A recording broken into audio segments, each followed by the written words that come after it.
الدكتور جعيثم والله انك تسر في اول النهار ويطلع لك مشكلة في العصر، تفرح اليوم تبكي غدا. سبحان هذه الدنيا دار متى ما أضحكت في يوم أبكت غدا قبحا لها من داري.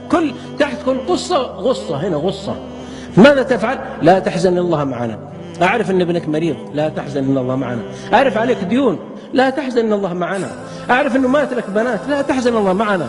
أعرف أنك شردت من بلدك ومات بعض أسرتك خاصة في الشام في سوريا، الله يفرج عنهم ويسترهم. في العراق في غيرها من البلدان الله يفرج عنهم ويسترهم، لا تحزن إن الله معنا.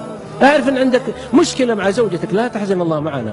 أعرف أن عندك ذنب ارتكبته، لا تحزن إن الله معنا. أنت موحد ترى، أنت مسلم. ما دام الجبهة هنا تصل هنا لا تخاف، ما دام جبهتك هذه تضرب في التراب لا تخاف. اسمع اللقطة احفظها مني، بين مشكلتك والحل كما بين جبهتك والأرض.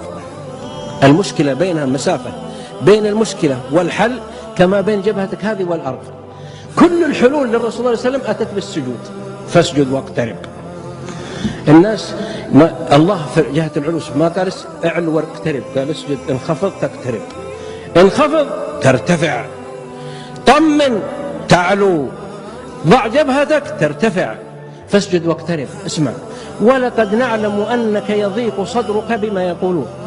يقول علمنا أنه يضيق صدرك بما يقول الناس من الكلام، فسبح. وش العلاج؟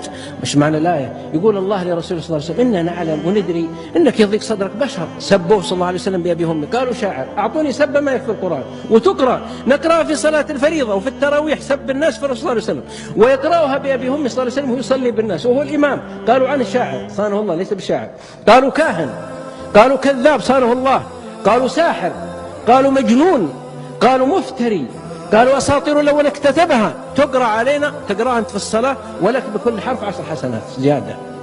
تقرأ أنت هذا الكلام لك بكل حرف 10 حسنات. ويسمعها صلى الله عليه وسلم، فيقول له ربه ويعلم النفس وما أخفت ولقد نعلم أنك يضيق صدرك بما يقولون. طيب وش الحل؟ عارفين يضيق صدرك، الحل قال بننزل لك جنود، ننزل لك عسكر، من انتقم منه. لا، اسمع الحل، فسبح بحمد ربك وكن من الساجدين. سبح بحمد ربك وكن من الساجدين، هذا هو. واعبد ربك حتى يأتيك اليقين. إذا أتتك عاصفة هم حزن صلي ركعتين أو الفريضة إذا حضرت. كان صلى الله عليه وسلم يقول أرحنا بالصلاة يا بلال، أرحنا بالصلاة يا بلال.